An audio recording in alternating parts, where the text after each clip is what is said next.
75 sano kahor ay diyaarad dagaal ka soo kacday jasiiradda bartamaha badweynta Pacifiga dhacda ee Taiwan iyadoo xambaarsan nuclear waxa ay isdul taagtay magaalada Nagasaki kadibna waxa ay ku garaacday bambadii loo yaqiinay ninka buuran Fatman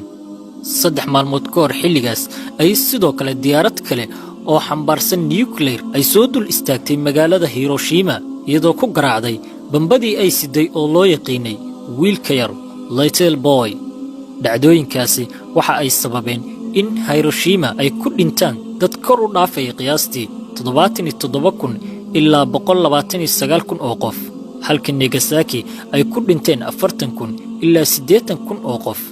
badankood waxa ay ahaayeen shacab qiyaas ahaan 20,000 oo kamida ayaa ahaa ciidamada Japan kuwaasoo ku sugnaa labada magaalo ee la duqeeyay isku darka dadka ku dhintay weeraradaas nuclear-ka ah waxa ay gaarayeen ilaa 246,000 oo qof Mareykanku muddo badan ayuu waday qorshaha ah in uu nuclear ku garaaco magaalooyinka Japan si uu u yareeyo weerarada aan kala joogsiga lahayn ee ay Japan ku waday isaga waxa uu qorshuhu ahaa in 5 magaalo oo kala ah Hiroshima, Kakuru, Kyoto, Yokohama iyo Niigata in lagu garaaco bambooyinka nuclear-ka ah Hiroshima waxa ay ahayd targetka koowaad maadaama ay Japan u ahayd magaalo muhiim ah wasiirkii dagaalka ee dalka Mareykanka xilligaas ayaa codsaday in liistiga laga saaro Kyoto oo uu mar ku soo qaatay bisha malabka isaga oo sheegayna in lagu bedelo Nagasaki oo aan qorshaha ugu jirin Mareykanka codsigiisana sidaas ayaa lagu aqbalay Hiroshima markii la duqeeyay waxa uu qorshuhu ahaa in 11 isla bishaas la duqeeyo Kakuru